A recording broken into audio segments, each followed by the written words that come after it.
Welcome to एडुजोस में आप सभी लोगों का स्वागत है। दोस्तों ये वीडियो काफ़ी समय से इस वीडियो का आप सभी को इंतज़ार था। ल्यूसेंट जीके का निचोड़ अब नए अवतार में इसलिए लिखना पड़ा क्योंकि इससे पहले हमने एक वीडियो ल्यूसेंट जीके का निचोड़ जो है वो अवेलेबल कराया था। उस वीडियो पर 1,12,00,000 लोगों ने उस वीडियो को देखा, यानी लगभग 11.5 मिलियन लोगों ने उस वीडियो को देखा है। और ल्यूसेंट जीके के निचोड़ में अब हम लोग नए अवतार में कर रहे हैं। और ये अब नया अवतार इसलिए है क्योंकि इसमें हम लोग नए तरह से इस वीडियो को हमने बनाया है, जिसमें हमने प्राचीन भारत के जितने भी क्वेश्चन बनते थे उसको पहले शामिल किया है। उसके बाद फिर नेक्स्ट वीडियो में हम लोग मध्यकालीन भारत देखेंगे, हिस्ट्री के पोर्शन को। इसके बाद है फिर आधुनिक भारत देखेंगे। जब हिस्ट्री समाप्त हो जाएगा फिर हम ज्योग्राफी देखेंगे, फिर हम पॉलिटी देखेंगे। इसके बाद फिजिक्स, केमिस्ट्री, बायोलॉजी, तो अलग अलग सब्जेक्ट वाइज हम लोग वीडियो को देखेंगे। वीडियो में 5,000 क्वेश्चन बनेंगे या 10,000 बनेंगे ये नहीं कह सकते, लेकिन जितना भी ल्यूसेंट है उसको हमने, जो भी ल्यूसेंट जीके के अंदर क्वेश्चंस बने हुए हैं उनको लाइन बाय लाइन फॉलो करते हुए जितने क्वेश्चन बन सकते हैं उन सभी क्वेश्चन को आपके लिए प्रोवाइड कराया है वीडियो के अंदर। तो वीडियो को लास्ट तक देखिए और आने वाली जितनी भी वीडियो है उनको भी देखने के लिए नीचे प्लेलिस्ट दिया गया है, उसको सेव जरूर कर लीजिए, क्योंकि जितनी वीडियो आएगी उसी प्लेलिस्ट के अंदर आएगी। तो आने वाली वीडियोस को आप मिस नहीं कर सकें, इसलिए प्लेलिस्ट को जरूर सेव कर लें और वीडियो को लाइक और शेयर जरूर कीजिएगा, ठीक है। तो चलिए इस वीडियो को हम लोग शुरू करते हैं। इस वीडियो को बनाने का मकसद सिर्फ एक ही है कि जिन लोगों के पास टाइम की कमी है और वो सारा जो क्वेश्चन है एक बार पढ़ना चाहते हैं, या फिर जिन्होंने पहले याद किया हुआ है सारे क्वेश्चन को और रिवीजन करना चाहते हैं कि उनको क्या याद है क्या नहीं, तो वो भी इस वीडियो को देख सकते हैं। और जिनके पास समय की कमी है, एग्जाम बहुत जल्दी है, बहुत करीब है, तो आप इस वीडियो को जरूर देखें, क्योंकि यहाँ पर प्राचीन भारत से जितने भी क्वेश्चन शामिल किए गए हैं वो क्वेश्चन आपको, इससे ज़्यादा आपको ल्यूसेंट पढ़ने की ज़रूरत नहीं पड़ेगी। ल्यूसेंट के जितने क्वेश्चन थे वो इस वीडियो में मिल जाएंगे।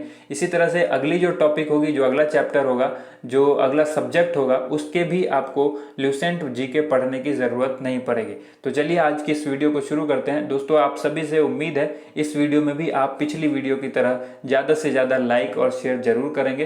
तो चलिए स्टार्ट करते हैं। सबसे पहला यहाँ पर जो प्रश्न है, वेद कितने प्रकार के होते हैं? तो आंसर हो जाएगा यहाँ पर 4, ठीक है। ऋग्वेद के 9वें मंडल में किस देवता का उल्लेख है? इसका आंसर होगा सोम।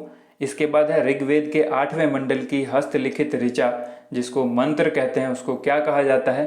तो 8वें मंडल की हस्तलिखित जो ऋचा है या मंत्र है उसको खिल कहते हैं। वर्तमान में कौन सा कैलेंडर जो है वो प्रचलित है? तो आंसर होगा ग्रेगोरियन कैलेंडर। जो ईसाई कैलेंडर है उसी को जूलियन कैलेंडर भी कहते हैं। इसके बाद है यज्ञों के नियम एवं विधि विधानों का संकलन जो है वो किस वेद के अंदर है? ये आंसर होगा यजुर्वेद।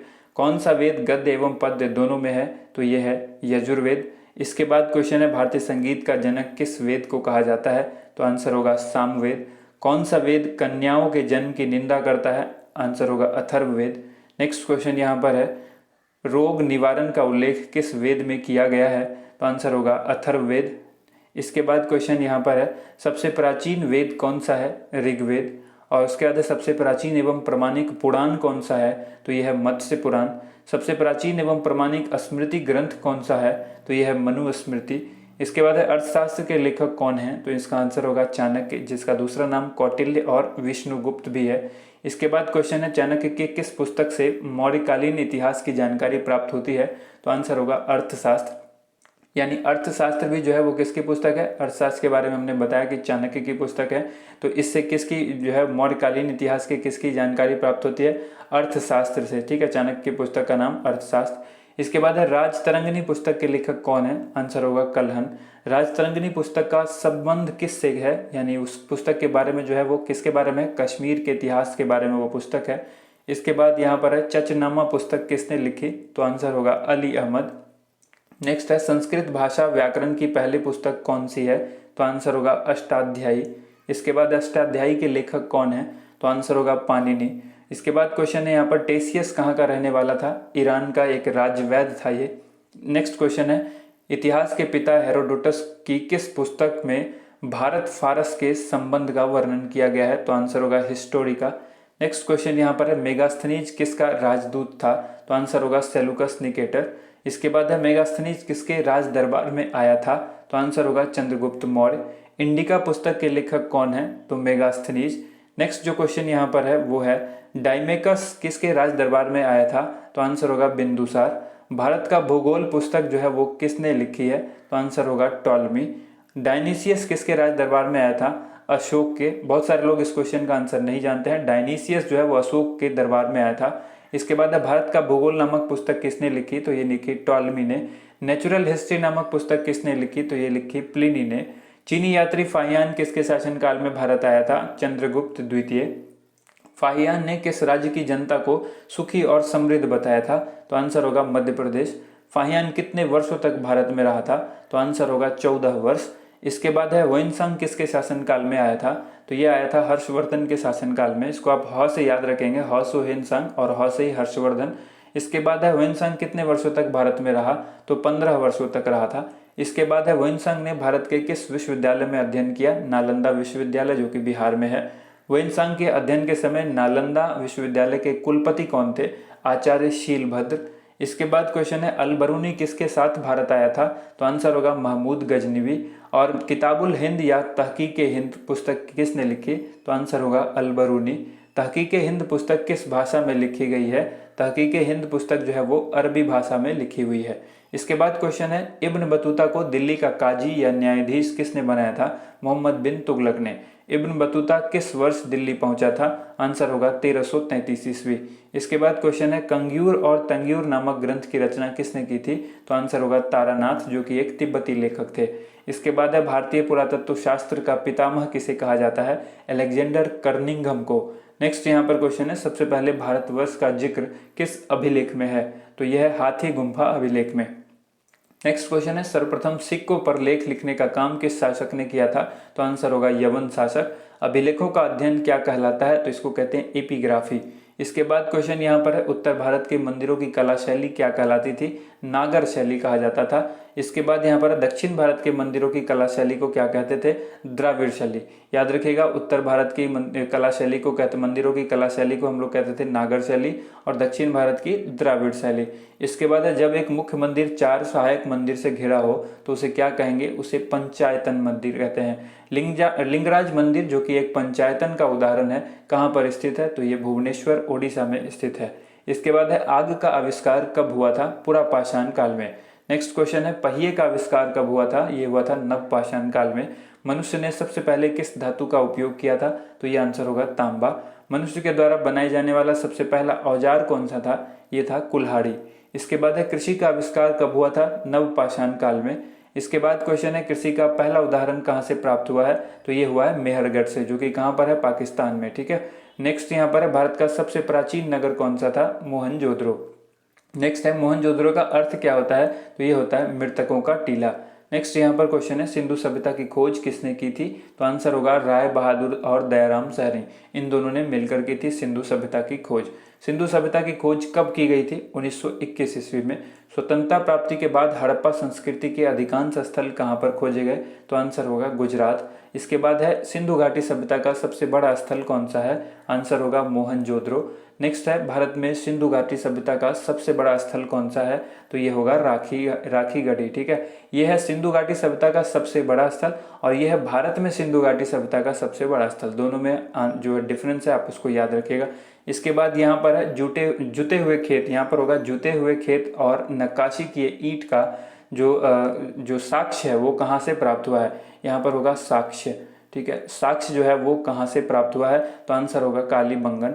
मोहनजोदड़ो से प्राप्त सैंधव सभ्यता की सबसे ऊंची इमारत कौन सी थी?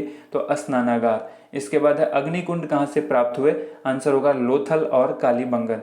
मोहनजोदड़ो से प्राप्त सील पर मिले पशुपतिनाथ की मूर्ति पर किसके चित्र अंकित हैं? तो आंसर होगा हाथी, गैंडा, चीता, भैंस। इन चारों के चित्र अंकित हैं उस सील पर जो कि मोहनजोदड़ो से प्राप्त हुआ था। उस पर एक पशुपतिनाथ की मूर्ति मिली जिस पर ये चित्र अंकित है। इसके बाद है सिंधु सभ्यता की लिपि कौन सी थी? तो सिंधु सभ्यता की लिपि भाव चित्रात्मक थी। भाव चित्रात्मक लिपि में पहली पंक्ति किस ओर से किस ओर लिखी जाती है? ये क्वेश्चन पूछा गया है। तो यह दाईं से बाईं लिखी जाती थी। ठीक है, जब पंक्ति एक होती थी तो दाहिने तरफ से बाएं की तरफ लिखते थे और जैसे ही दूसरी पंक्ति बढ़ती थी तो फिर इधर से इधर बढ़ते थे, यानी बाएं से दाएं। तो इस तरह से लिखी जाती थी। इसके बाद है लेखन कला की उचित प्रणाली विकसित करने वाली पहली सभ्यता कौन सी थी? तो आंसर होगा सुमेरिया। नेक्स्ट क्वेश्चन यहाँ पर है सिंधु सभ्यता के लोगों ने नगरों और घरों के विकास के लिए कौन सी पद्धति अपनाई? तो इसको अपनाया था ग्रीड पद्धति। सिंधु सभ्यता के घरों में खिड़की दरवाजे किस ओर खुला करते थे? तो सिंधु सभ्यता के समय घरों के खिड़की और दरवाजे घर के पिछले हिस्से में खुलते थे, यानी सड़क की ओर नहीं खुला करते थे। ठीक है, इसके बाद यहाँ पर केवल लोथल में जो है वहाँ पर सड़क के ओर खुला करते थे। यहाँ पर याद रखना है, ज्यादातर जो है घर के पिछले हिस्से में खुलते थे, लेकिन केवल लोथल में सड़क की ओर खुला करते थे। सिंधु सभ्यता की मुख्य फसल क्या थी? तो गेहूं और जौ। सिंधु सभ्यता में मिट्टी से बने हल का जो साक्ष्य है वो कहाँ से मिला है? तो ये मिला है बनमाली से। चावल के प्रथम साक्ष्य कहाँ से प्राप्त हुए हैं? तो आंसर होगा लोथल। कुबड़ वाला सांड किस सभ्यता के लिए विशेषकर पूजनीय था? तो आंसर होगा सिंधु सभ्यता। हड़प्पा यानी जो पाकिस्तान के अंदर है, किस नदी के किनारे स्थित है? रावी नदी के किनारे स्थित है। सवाल पूछेगा हड़प्पा के उत्खननकर्ता कौन है? तो उत्खननकर्ता दयाराम साहनी, आपको याद रखना है। ठीक है, इसके बाद है मोहनजोदड़ो। मोहनजोदड़ो किस नदी के किनारे स्थित है? मोहनजोदड़ो भी पाकिस्तान के अंदर है और यह सिंधु नदी के किनारे स्थित है। उत्खननकर्ता इसके राखाल दास बनर्जी, आपको याद रखना है। ठीक है, नेक्स्ट क्वेश्चन यहाँ पर है कालीबंगन। कालीबंगन जो कि राजस्थान में है, किस नदी के किनारे स्थित है? तो ये घग्गर नदी के किनारे स्थित है। इसके बाद है क्वेश्चन रोपड़ जो कि पंजाब में है, किस नदी के किनारे स्थित है? तो ये सतलज नदी के किनारे स्थित है। और अगर बात पूछी जाए लोथल की, तो जो कि गुजरात में है, वह किस नदी के किनारे स्थित है? तो आंसर होगा भोगवा। फिर यहाँ पर पूछा गया है धौलीवारा जो कि गुजरात में है, वो किस नदी के किनारे स्थित है? तो आंसर होगा लूनी। इसके बाद है पर्दा प्रथा और वेश्यावृत्ति किस सभ्यता में प्रचलित थी? तो आंसर होगा सिंधु सभ्यता। नेक्स्ट यहाँ पर है हड़प्पा में शवों को क्या किया जाता था? तो शवों को दफनाया जाता था। ठीक है, इसके बाद यहाँ पर क्वेश्चन है मोहनजोदड़ो में शवों के साथ क्या किया जाता था? तो उसको जलाया जाता था। डिफरेंस पूछेगा, हड़प्पा में शवों को दफनाया जाता था, मोहनजोदड़ो में शवों को जलाया जाता था। मैक्स मुलर के अनुसार आर्यों का मूल निवास स्थान क्या था? तो आंसर होगा मध्य एशिया। आर्यों के द्वारा निर्मित सभ्यता क्या कहलाती थी? वैदिक सभ्यता कहा जाता था उसको। आर्यों की भाषा कौन सी थी? तो उसकी भाषा थी संस्कृत। उपनिषद की संख्या कितनी है? उपनिषद की संख्या 108 है। महापुराण की संख्या कितनी है? महापुराण की संख्या 18 है। वेदांग की संख्या कितनी है? तो वेदांग है 6। आर्यों का समाज कैसा समाज था? पितृ प्रधान समाज था। इसके बाद है वैदिक सभ्यता में जीवन भर अविवाहित महिला को क्या कहा जाता था? तो ये कहा जाता था अमाजू।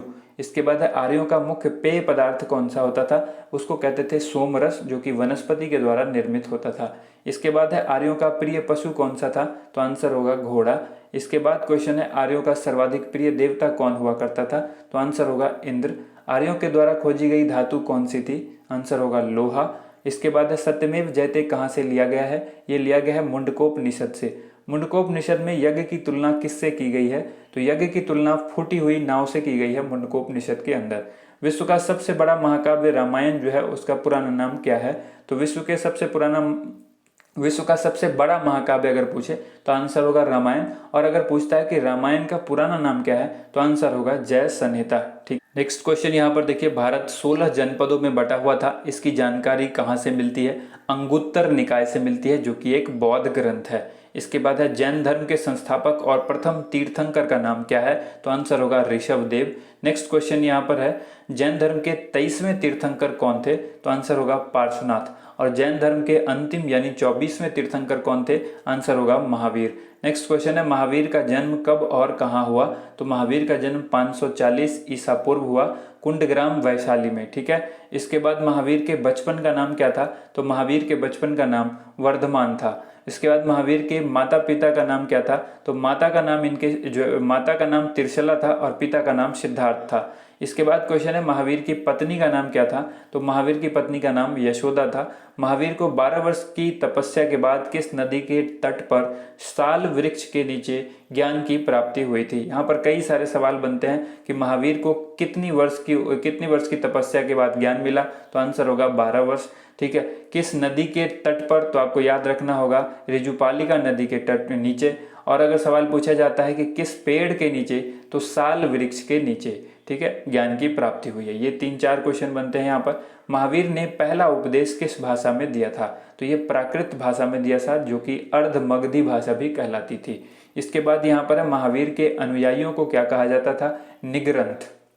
नेक्स्ट है महावीर के पहले अनुयायी कौन थे? आंसर होगा जामिल, जो कि महावीर की पुत्री प्रियदर्शनी के पति थे। यानी महावीर के ये दामाद हुए जामिल, जो कि इनके पहले अनुयायी थे। इसके बाद यहाँ पर जैन धर्म के त्रिरत्न क्या थे, तो आंसर होगा सम्यक दर्शन, सम्यक ज्ञान और सम्यक आचरण। इसके बाद है खजुराहो में जैन मंदिर का निर्माण किसने करवाया था, चंदेल शासक ने। मथुरा कला का संबंध किस धर्म से है, तो आंसर होगा जैन धर्म से। कल्पसूत्र यानी जो कि जैन तीर्थंकर की जीवनी के बारे में है ये कल्पसूत्र, तो इस पुस्तक की रचना किसने की थी, कल्पसूत्र पुस्तक की रचना भद्रबाहु ने की। सवाल पूछेगा कि कल्पसूत्र जो है वो किसकी जीवनी पर आधारित है, तो जैन तीर्थंकर की जीवनी पर आधारित है। ठीक है, जैन के जितने भी तीर्थंकर थे उनकी जीवनी के बारे में इस पुस्तक के अंदर लिखा गया है, जिसको भद्रबाहु ने लिखा है। महावीर को निर्वाण की प्राप्ति कब हुई थी, 468 ईसा पूर्व, जो कि 72 वर्ष की आयु थी उनकी उस वक्त, और पावापुरी जो वर्तमान में राजगीर में है, ठीक है, यहाँ पर इनको निर्वाण की प्राप्ति हुई थी। बौद्ध धर्म के संस्थापक कौन थे, आंसर होगा गौतम बुद्ध। नेक्स्ट क्वेश्चन है एशिया का ज्योतिपुंज यानी लाइट ऑफ एशिया किसे कहा जाता है, गौतम बुद्ध। गौतम बुद्ध का जन्म जो है वो कब और कहाँ हुआ था, 563 ईसा पूर्व लुम्बिनी में हुआ था। और गौतम बुद्ध के बचपन का नाम क्या था, तो आंसर होगा सिद्धार्थ। इसके बाद है गौतम बुद्ध की पत्नी का नाम क्या था, तो इसकी पत्नी का नाम था इनकी यशोधरा। गौतम बुद्ध के पुत्र का नाम क्या था, इनके पुत्र का नाम था राहुल। गौतम बुद्ध ने 29 वर्ष में गृह त्याग दिया था। सवाल पूछेगा कब, कितनी आयु में गृह त्यागा था, 29 वर्ष। और जब गृह त्याग दिया तो उसे बौद्ध धर्म में क्या कहा जाता है, उसको कहते हैं महाविनिष्क्रमण। नेक्स्ट है 35 वर्ष की आयु में वैशाख पूर्णिमा की रात को, किस रात को, वैशाख पूर्णिमा की रात को, किस आयु में, 35 वर्ष की आयु में, किस नदी के किनारे, ठीक है, तो आंसर हो जाएगा निरंजना नदी के किनारे। किस पेड़ के नीचे, तो पीपल के पेड़ के नीचे ज्ञान की प्राप्ति हुई थी। अभी वो जगह जो है उस जगह का नाम पड़ गया बोध गया, क्योंकि गौतम बुद्ध को वहां पर ज्ञान की प्राप्ति हुई तो उस जगह का नाम बोध गया हुआ, और ये कहाँ पर है, बिहार में है। ठीक है, नेक्स्ट है बुद्ध ने अपना पहला उपदेश कहाँ पर दिया, तो आंसर होगा सारनाथ। नेक्स्ट क्वेश्चन यहाँ पर देखिए, बुद्ध के पहले उपदेश को किस नाम से जाना जाता है, धर्म चक्र प्रवर्तन। इसके बाद बुद्ध ने अपना पहला उपदेश किस भाषा में दिया, पाली भाषा में दिया। बुद्ध ने सबसे ज्यादा उपदेश किस जगह पर दिए हैं, तो ये आंसर होगा श्रावस्ती। बुद्ध की 80 वर्ष की अवस्था में यानी 483 ईसा पूर्व जो है कुशीनारा जो कि देवरिया में है, देवरिया कहाँ पर है, उत्तर प्रदेश में, यहाँ पर इनकी मृत्यु हुई। यानी और इसी मृत्यु को मृत्यु नहीं कह सकते, इसलिए यहाँ पर इसको हम कहेंगे, एक टर्म दिया जाता है बौद्ध धर्म के अंदर, इसको क्या कहते हैं, महापरिनिर्वाण। ठीक है, बुद्ध की 80 वर्ष की अवस्था में 483 ईसा पूर्व कुशीनारा जगह है जो कि देवरिया उत्तर प्रदेश में है, मृत्यु हुई, जिसे बौद्ध धर्म में किस नाम से जाना जाता है, महापरिनिर्वाण। इसके बाद है बौद्ध संघ में शामिल होने के लिए न्यूनतम उम्र कितनी होनी चाहिए थी, तो उस वक्त जो है वो 15 वर्ष होनी चाहिए थी। बौद्ध धर्म के त्रिरत्न क्या है, तो आंसर होगा बुद्ध, धम्म और संघ। इसके बाद है पहली बौद्ध संगति कब और कहाँ और किसके समय में हुई थी, तो पहली बौद्ध संगति 483 ईसा पूर्व, ठीक है, राजगिरी में हुई थी, अजात शत्रु के समय पर हुई थी। ये 3 क्वेश्चन बहुत इंपॉर्टेंट है, जो ये 3 प्रश्न इसमें बनते हैं, किसके समय में हुई थी, अजात शत्रु, कहाँ हुई थी, राजगिरी, और कब हुई थी, 483 ईसा पूर्व। इसके बाद है यहाँ पर दूसरी बौद्ध संगति कब और कहाँ किसके समय के बीच हुई, तो ये 383 ईसा पूर्व वैशाली और कालाशोक के समय हुई थी। नेक्स्ट है तीसरी बौद्ध संगति कब और कहाँ किसके समय हुई, 255 ईसा पूर्व पाटलिपुत्र में हुई, अशोक के समय पर। और जो चौथी बौद्ध संगति हुई ये कब हुई थी, ये हुई थी पहली शताब्दी में, ठीक है, कुंडलवन जो कि कश्मीर में है, और कनिष्क के समय में हुई थी। तो याद रखिएगा, चौथी और अंतिम बौद्ध संगति किसके समय में हुई थी, कनिष्क के समय में हुई थी, कुंडलवन जो कि कश्मीर में है वहां पर हुई थी, पहली शताब्दी में हुई थी। इसके बाद क्वेश्चन है किस संगति के बाद बौद्ध धर्म हीनयान और महायान 2 भागों में बट गया, तो चौथी बौद्ध संगति के बाद ये जो बौद्ध धर्म है हीनयान और महायान 2 अलग अलग भागों में बट गया। बौद्धों का सबसे पवित्र त्यौहार जो है वो कौन सा है, बुद्ध पूर्णिमा।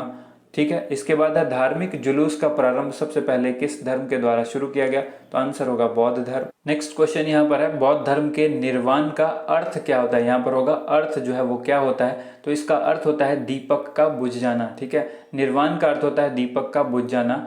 उसके बाद है हेमिस मठ कहाँ पर स्थित है, तो ये लद्दाख में स्थित है। इसके बाद है बोधिमंडा मठ कहाँ पर स्थित है, बोध गया में जो कि बिहार में है। लिंग पूजा का पहला स्पष्ट वर्णन कहाँ पर मिलता है, मत्स्य पुराण के अंदर। एलोरा की प्रसिद्ध कैलाश मंदिर का निर्माण किसने करवाया, राष्ट्रकूटों ने कराया।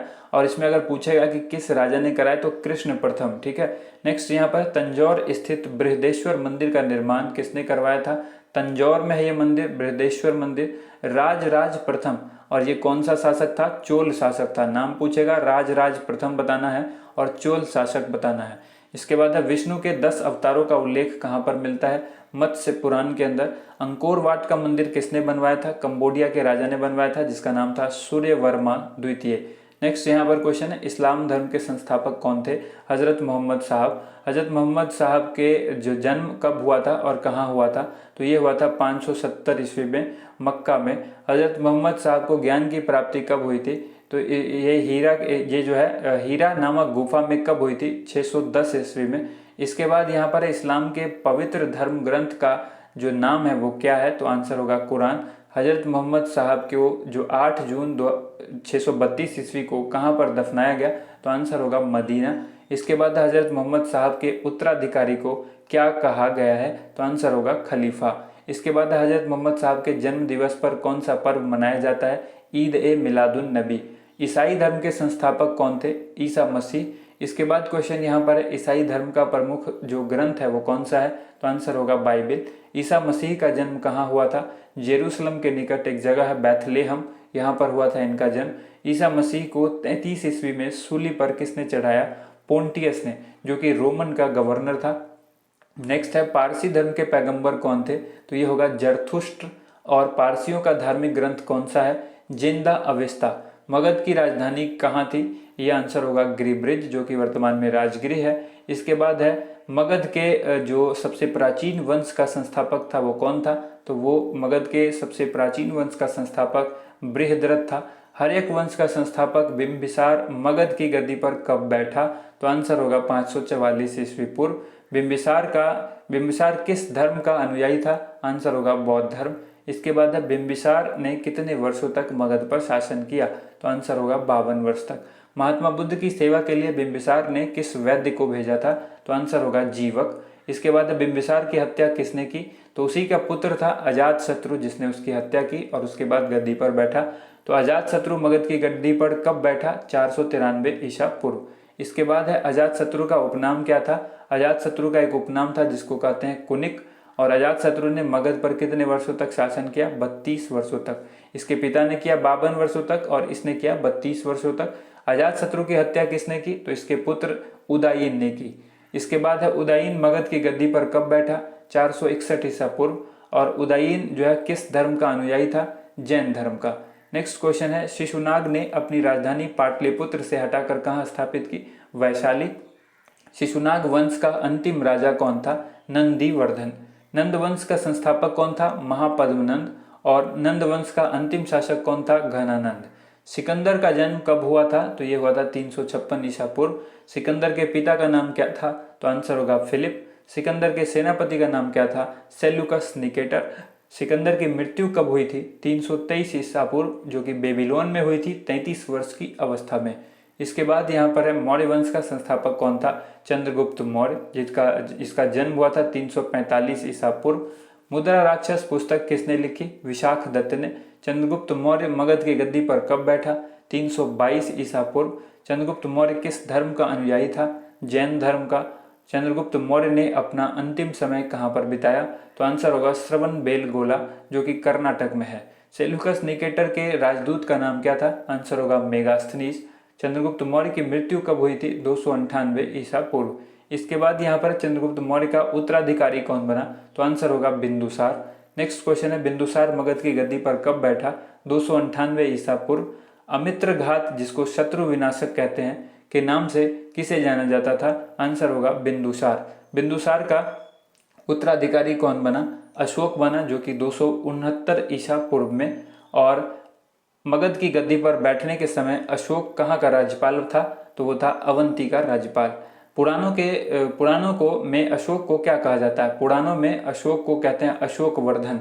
इसके बाद है, अशोक ने किस धर्म का प्रचार किया था? बौद्ध धर्म का। अशोक ने बौद्ध धर्म के प्रचार के लिए श्रीलंका किसको भेजा था? तो अपने पुत्र को भेजा था और एक अपनी पुत्री को भेजा था। पुत्र का नाम था महेंद्र, पुत्री का नाम था संघमित्रा। दोनों को बौद्ध धर्म के प्रचार के लिए अशोक ने श्रीलंका भेजा था। इसके बाद भारत में शिलालेख का प्रचलन किसने शुरू किया था? तो आंसर होगा अशोक। इसके बाद क्वेश्चन है अशोक के शिलालेख में किन लिपियों का इस्तेमाल हुआ है? तो ब्राह्मी, खरोष्ठी, ग्रीक और अरमाइक, इन चारों लिपि का इस्तेमाल किया गया अशोक के शिलालेख में। इसके बाद क्वेश्चन है खरोष्ठी लिपि किस ओर लिखी जाती थी? तो बाईं से दाईं खरोष्ठी लिपि लिखी जाती थी, यानी इस तरफ से बाईं से दाईं की ओर लिखी जाती थी खरोष्ठी लिपि। नेक्स्ट क्वेश्चन यहाँ पर है अशोक के शिलालेख की संख्या कितनी है? तो ये है 14। इसके बाद क्वेश्चन है अशोक के अभिलेख पढ़ने में सबसे पहले सफलता जो है वो किसे मिली थी? जेम्स प्रिसेप को, जो कि 1837 ईस्वी में। उसके बाद अशोक के किस शिलालेख में पशु बलि की निंदा की गई है? पहले शिलालेख में। अशोक के किस शिलालेख में मनुष्य और पशु की चिकित्सा व्यवस्था का उल्लेख किया गया है? तो अशोक का ये दूसरा शिलालेख था। इसके बाद अशोक के किस शिलालेख में उसकी तीर्थ यात्रा का उल्लेख किया गया है? 7वें और 8वें, इस दोनों में ही उसकी तीर्थ यात्रा का उल्लेख है। सवाल अक्सर पूछा जाता है कलिंग युद्ध और अशोक के हृदय परिवर्तन का उल्लेख किस शिलालेख में किया गया है? तो 13वें शिलालेख में। ठीक है। इसके बाद है अशोक के स्तंभ लेखों की संख्या कितनी है? तो आंसर होगा 7। अशोक के स्तंभ लेख किस लिपि में लिखे हुए हैं? ब्राह्मी लिपि में। अशोक के किस अभिलेख को रानी का अभिलेख कहा जाता है? तो रानी का अभिलेख कहा जाता है कौशाम्बी अभिलेख को। अशोक का कौन सा अभिलेख सबसे लंबा अभिलेख है? जो 7वां अभिलेख है वो सबसे लंबा है। मौर्य वंश का अंतिम शासक कौन था? बृहद्रथ। मौर्य शासन कितने वर्षों तक रहा? 137 वर्ष तक रहा। इसके बाद क्वेश्चन है बृहद्रथ की हत्या किसने की थी? पुष्यमित्र शुंग ने। भरहुत स्तूप का निर्माण किसने करवाया था? तो आंसर होगा पुष्यमित्र शुंग। उसके बाद है शुंग वंश का अंतिम शासक कौन था? देवभूति। कुषाण वंश का संस्थापक कौन था? कुजुल कडफिसेस। नेक्स्ट यहाँ पर है कुषाण वंश का सबसे प्रतापी राजा कौन था? तो आंसर होगा कनिष्क। शक संवत की शुरुआत किसने की थी? कनिष्क ने की थी। कनिष्क गद्दी पर कब बैठा था? 78 ईस्वी में बैठा था। कनिष्क किस धर्म का अनुयायी था? तो आंसर होगा बौद्ध धर्म। कनिष्क का राजवैद्य का नाम क्या था? तो आंसर होगा चरक। सवाल पूछेगा चरक किसके राजवैद्य था? तो कनिष्क याद रखिएगा। इसके बाद क्वेश्चन यहाँ पर है चरक संहिता पुस्तक की रचना किसने की थी? तो आंसर होगा चरक। और बुद्ध चरित, जिसको बौद्धों का रामायण भी कहा जाता है, तो बुद्ध चरित पुस्तक की रचना किसने की थी? अश्वघोष ने की थी, जो कि कनिष्क का राजकवि था। नागार्जुन किसके दरबार की विभूति थे? तो ये कनिष्क के थे। इसके बाद है भारत का आइंस्टीन किसे कहा जाता है? आंसर होगा नागार्जुन। माध्यमिक सूत्र पुस्तक की रचना किसने की थी? नागार्जुन ने। गांधार शैली और मथुरा शैली का विकास किसके शासनकाल में हुआ था? तो आंसर होगा कनिष्क। कनिष्क की मृत्यु कब हुई थी? 102 ईस्वी में। कुषाण वंश का अंतिम शासक कौन था? वासुदेव। इसके बाद क्वेश्चन यहाँ पर है मथुरा संग्रहालय में किस काल की मूर्तियां सबसे ज्यादा हैं? तो आंसर होगा कुषाण काल की। इसके बाद है गुप्त साम्राज्य का उदय कहाँ पर हुआ था? तो कौशाम्बी में हुआ। गुप्त वंश का संस्थापक कौन था? श्रीगुप्त। गुप्त वंश का पहला महान सम्राट कौन था? चंद्रगुप्त प्रथम। 320 ईस्वी में गद्दी पर बैठा था। गुप्त संवत की शुरुआत किसने की थी? तो आंसर होगा चंद्रगुप्त प्रथम। इसके बाद है चंद्रगुप्त प्रथम का उत्तराधिकारी कौन बना? आंसर होगा समुद्रगुप्त। इसके बाद है परम भागवत की उपाधि धारण करने वाला पहला गुप्त शासक कौन था? तो आंसर होगा समुद्रगुप्त। समुद्रगुप्त किसका उपासक था, यानी किस भगवान का उपासक था? तो विष्णु। हरिसेन, जिसने इलाहाबाद प्रशस्ति लेख की रचना की, किसका दरबारी था? आंसर होगा समुद्रगुप्त।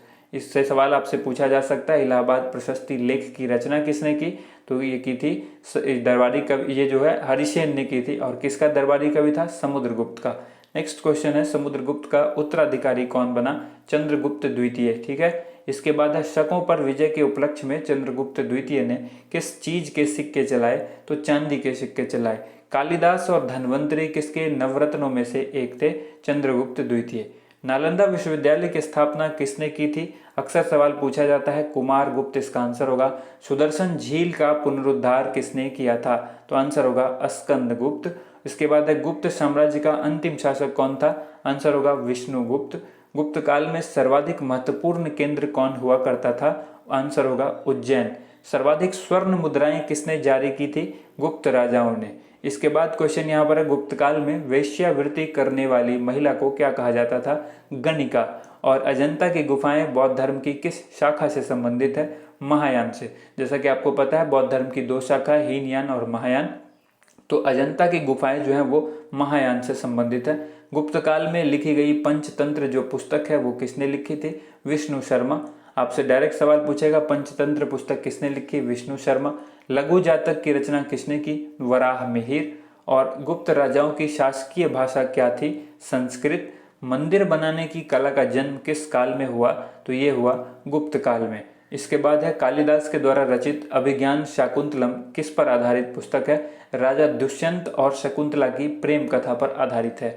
यानी सवाल पूछेगा कि कालिदास के द्वारा अभिज्ञान शाकुंतलम जो है वो किसकी रचना है, तो आपको याद रखना है कालिदास। और यहाँ पर इसके बारे में तो राजा दुष्यंत और शकुंतला की प्रेम कथा के बारे में ये पुस्तक है।